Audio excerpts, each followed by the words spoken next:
प्रस्तुत कविता देवसेना का गीत अंतरा भाग 2 जयशंकर प्रसाद की कविता से ली गई है। और इस कविता में देवसेना का जो स्कंदगुप्त के साथ प्रेम है और प्रेम में असफल होने के पश्चात वो जीवन से हताश हो जाती है, निराश हो जाती है, उसका उल्लेख कवि ने इस कविता में किया है। तो सबसे पहले हम जो है इसके संदर्भ के बारे में, प्रसंग के बारे में बात कर लेते हैं। प्रसंग संदर्भ सभी कविताओं में लगभग एक जैसा होता है। उसमें कविता का नाम, कवि का नाम और उस पद में क्या लिखा हुआ है वो थोड़ा पर चेंज होता है, अलग लिखना होता है। तो चलिए शुरू करते हैं। तो प्रस्तुत पद्यांश हमारी पाठ्य पुस्तक देवसेना का गीत अंतरा भाग 2 हिंदी से लिया गया है। इस कविता के कवि या रचयिता जयशंकर प्रसाद हैं। इस कविता में कवि ने देवसेना द्वारा स्कंदगुप्त के प्रेम में असफल हो जाने का वर्णन किया है और अंत में देवसेना क्या महसूस करती है अपने जीवन को लेकर, उसका बखूबी उल्लेख कवि ने इस कविता में किया है। तो ये इस कविता का जो संदर्भ होता है, प्रसंग होता है। इसके बाद व्याख्या करते हैं, इसका भाव करते हैं, भाव स्पष्ट करते हैं। तो सबसे पहले इसमें जो कठिन शब्द है, क्लिष्ट शब्द है, उनका अर्थ स्पष्ट कर लेते हैं ताकि जो भाव करने में आसानी रहेगी। तो चलिए, प्रलय का मतलब है विनाश। प्रलय का मतलब विनाश। प्रलय का मतलब विनाश है। निज का मतलब अपना, दुर्बल, कमजोर। दुर्बल का मतलब होता है कमजोर, कमजोर। पथ का मतलब होता है रास्ता, पथ का। हार का मतलब हार जाना, हारना। होर का मतलब प्रतिस्पर्धा, प्रतिस्पर्धा। हाथी का मतलब धरोहर, धरोहर। लाज का मतलब सम्मान।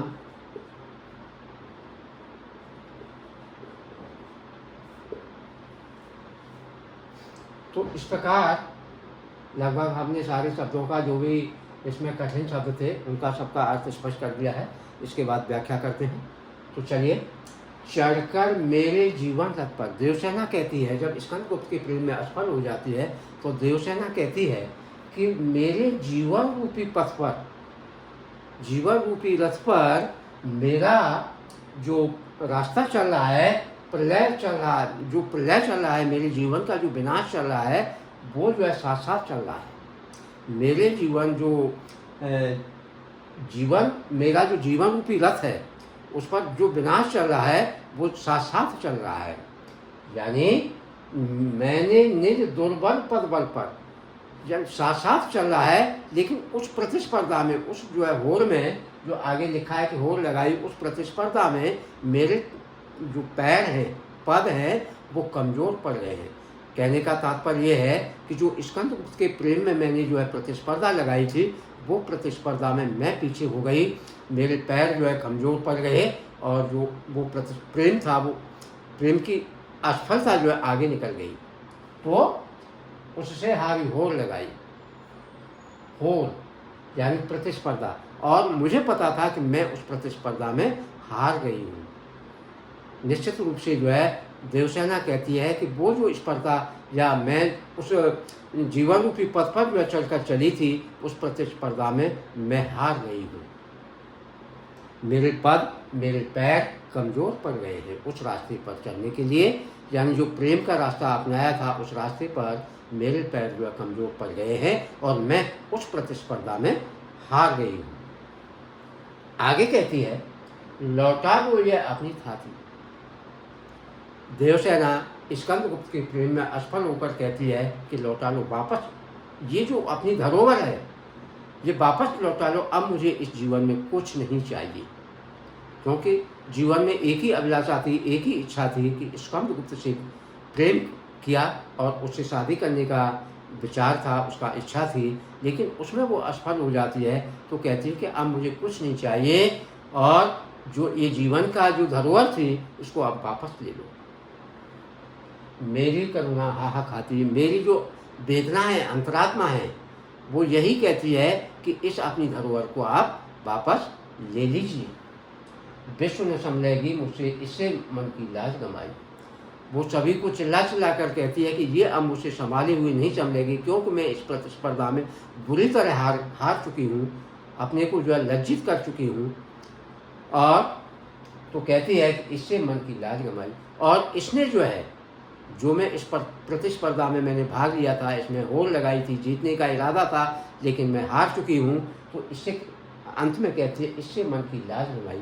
इसने मेरे जो जीवन का सम्मान था, जो भी मन में जो इच्छाएं थी, वो सारी जो है खत्म हो गई हैं। मेरे जीवन का जो सम्मान था वो सारा समाप्त हो गया है। तो इस तरह का जो है जीवन मुझे नहीं चाहिए, इस तरह की जीवन में धरोहर नहीं चाहिए। देवसेना कहती है कि मैं इस धरोहर को ससम्मान वापस करना चाहती हूँ, मुझे अब इस जीवन में कुछ नहीं चाहिए।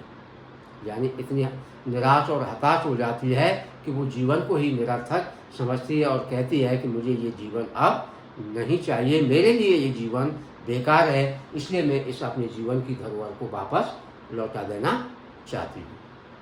तो इस प्रकार इस पदों का जो है पंक्तियों का भाव था।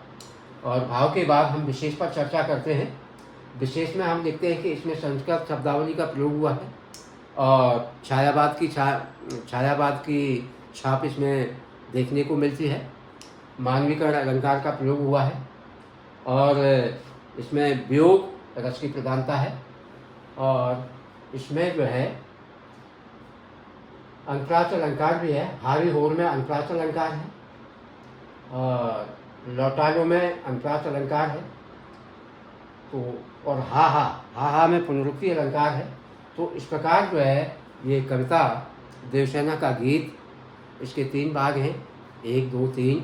हमने तीनों भागों का अलग अलग जो है उल्लेख किया है और ये तीनों बड़े ही सटीक शब्दों में मैंने इसकी व्याख्या की है और इसको बताया है पाठ्यक्रम के आधार पर, पेशपत्र के आधार पर। तो इसको अधिक से अधिक पढ़ना है और ये इतना पर्याप्त है कि इसको पढ़ने के बाद और किसी को पढ़ने की ज़रूरत नहीं पड़ेगी। ये इतना और अच्छे अंक जो है दिलाने में ये कामयाब रहेगा।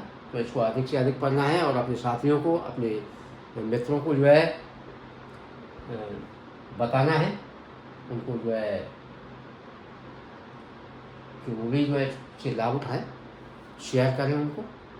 तो धन्यवाद।